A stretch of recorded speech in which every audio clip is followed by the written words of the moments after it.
खुलुमबाय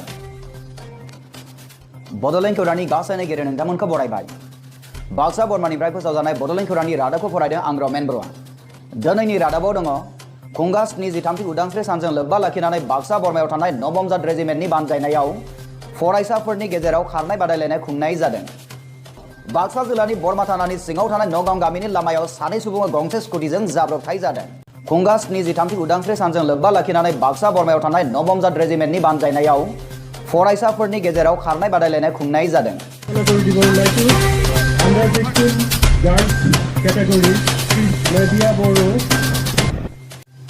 सानसेनि हाबाफारिजों खारनाय बादायलायनायखौ बरिमाखानिफ्राय बरबरि फरायसालिनि गेलेग्रा फोथारसिम फरायसाफोरनि गेजेराव खुंनाय जायो। इसी तरह से अपने आप को फिट रखें और इस देश को सर्व करते हैं तो देश अच्छा है। फुंबिलिनि 7 रिंगायाव जागायजेननाय बादायलायनायखौ फिरफिला जांख्रि होनायजों जागायजेन होयो बर्मायाव थानाय नबमजात रेजिमेन्टनि कर्नेल सुधीर पाठकआ। हाबाफारियाव नुजाथिनो हायो बाक्सा जिल्ला बेंगिरि भास्कर पेगु बिथाङा। 73তম স্বাধীনতা দিৱসৰ উপলক্ষে আমি জিলা প্ৰশাসন বাক্সাৰ তৰফৰ পৰা আৰু 9জাত আৰ্মি বৰমাৰ কোলাবৰেশ্যনত একেলগে खौसेथि गोजोननि थांखिखौ सिगाङाव दोननानै सुबुं खारनाय बादायलायनायखौ खुंफुंनाय जायो होनना मिथिनो होदों जिल्ला बेंगिरि भास्कर पेगु बिथाङा।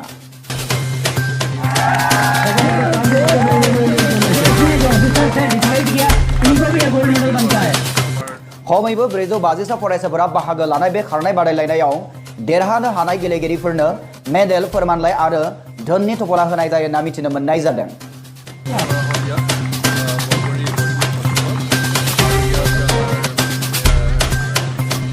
बर्मा बाक्सानिफ्राय दिलीप बर'नि रिपर्ट बड'लेण्ड खौरां।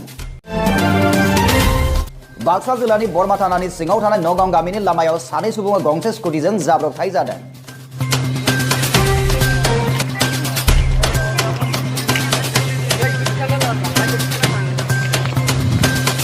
थांनाय 13 आगस्ट खालाराव बेलासिनि 3 रिंगायाव बर्मा आरो धमधमा फोनांजाबनाय लामायाव सानै बर' सुबुंफोरा गाव सालायनाय गंसे स्कुटिजोंनो जाब्रबथाय जायो।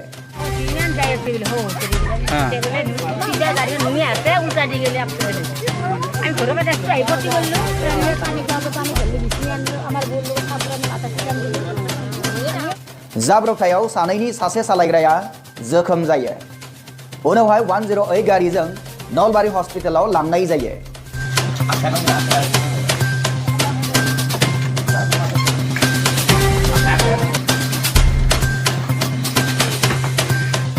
जायगानि सुबुंफोरनिफ्राय मिथिनो मोननाय बादिब्ला सानै सुबुङा स्कुटिजों बर्मा फारसे फैबाय दंमोन। सानै सुबुङा निसा अबस्थायाव दंमोन होननानैबो मिथिनो मोननाय जादों।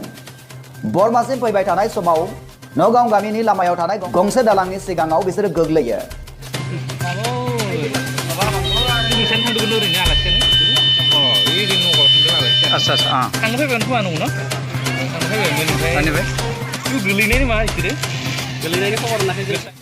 नाथाय गुबुन सासेनि मुंखौ मिथिनो मोननाय जाथ'वाखै।